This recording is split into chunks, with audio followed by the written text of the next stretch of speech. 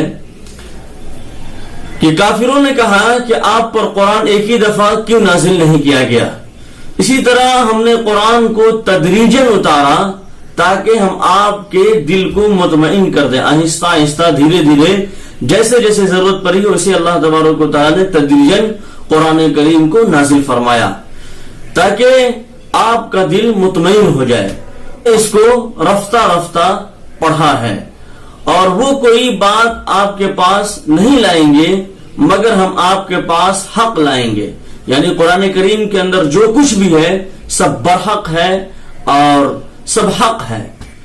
امام رازی رحمت اللہ علیہ نے اس آیت کی تفسیر میں قرآن کریم کے تدریجی نزول کی جو حکمتیں بیان فرمائی ہیں یہاں ان کا خلاصہ سمجھ لینا کافی ہے. وہ فرماتے ہیں کہ حضرت صلی اللہ علیہ وسلم امی تھے, لکھے پڑھے نہیں تھے, اس لیے اگر سارا قرآن ایک مرتبہ نازل ہو جاتا تو اس کو یاد رکھنا اور ضبط کرنا دشوار ہوتا, مشکل ہوتا. اس کے برخلاف حضرت موسیٰ علیہ السلام لکھنا پڑھنا جانتے تھے, اس ان پر تورات ایک ہی مرتبہ نازل کر دی گئی. اگر پورا قرآن ایک دفعہ نازل ہو جاتا تو تمام احکامات کی پابندی فوراً لازم ہو جاتی اور یہ اس حکیمانہ تدریج کے خلاف ہوتا جو شریعت محمدی صلی اللہ علیہ وسلم میں ملحوظ رکھی گئی ہے. حضرت صلی اللہ علیہ وسلم کو اپنی قوم کی طرف سے ہر روز نئی نئی تکلیفیں, نئی نئی اذیتیں, نئے نئے مسئلے سامنے پیش آتے تھے.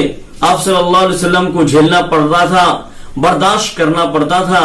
تو حضرت جبرائیل علیہ السلام کا بار بار قرآن کریم کو لے کر کے آنا ان اذیتوں کے مقابلے کو آسان بنا دیتا تھا اور آپ صلی اللہ علیہ وسلم کی تقویت اور قلب کا سامان بنتا تھا.